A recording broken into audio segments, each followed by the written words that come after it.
Magandang gabi sa inyo lahat dyan mga ka-lights. Ito pala yung dinner natin. Tara, let's go! Ganda mga laruan dito sa Mugna mga ka-lights. Dito kami sa Mugna 2024. Pero bago sa lechon, syempre dito muna tayo sa mga street food. Titikman natin yung mga pagkain dito. Kiti. Dili tapilakan. Kana. Ingkit na, ingkit. O dili. Dahil mo, gana mura nagkindi.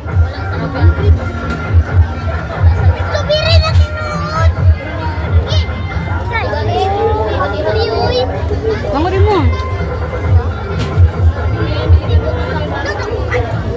Hindi, matukog boy. Makatusok na, matukog. Kakaibang prutas to mga ka-lights. Parang pinatigas sa frozen.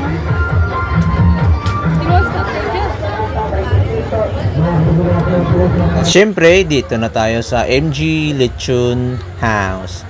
Ang aking engineer na si Engineer Gayo, Tid, no? Tatakam na ako sa lechon nila mga ka-lights, kaya order na tayo. Tara mga ka-lights, let's go!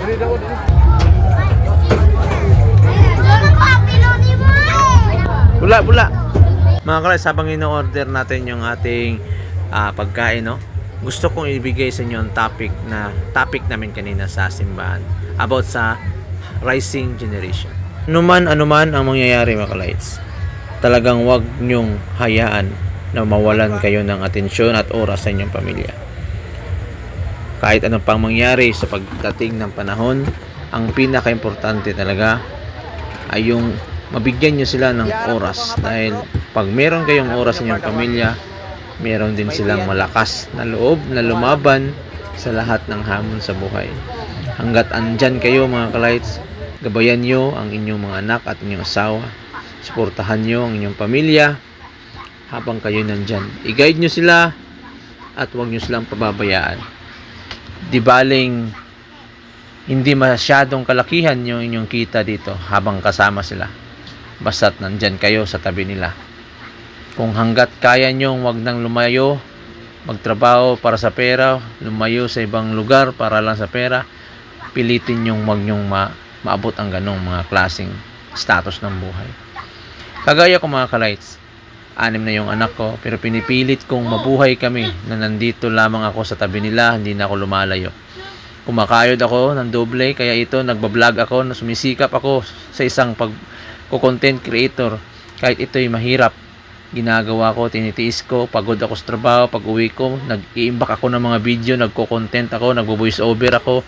Kahit walang manonood dito, okay lang. Basta't ako'y nakapag-content. Kahit maliit lang yung manood, meron pa rin kita to mga ka-lights. Kahit point lang to. Pag pinagsama, mabubuo pa rin.